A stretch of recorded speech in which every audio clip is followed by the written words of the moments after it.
Well, there's a composition study. I call it Northwest River Park Road.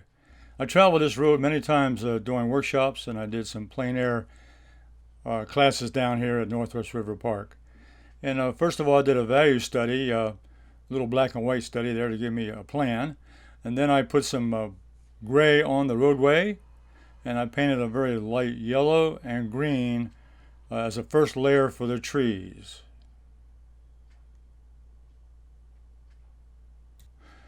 On the second part, then I added a darker layer using that yellow green, plus mixed it in with a little bit of black to gray it down.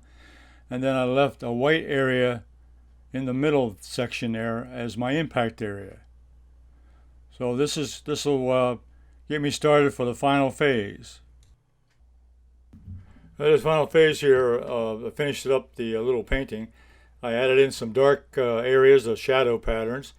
And then I added in some tree trunks, some telephone poles, telephone wires, electric wires, moving back to the background.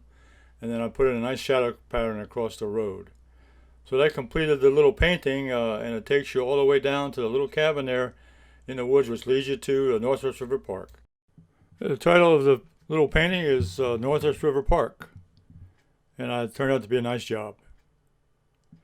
Don't forget to subscribe to my YouTube channel and select the bell to be notified of my next video. And give me a thumbs up, it helps with my ratings. Give me questions and comments and I'll get back to you right away. See you in the next video.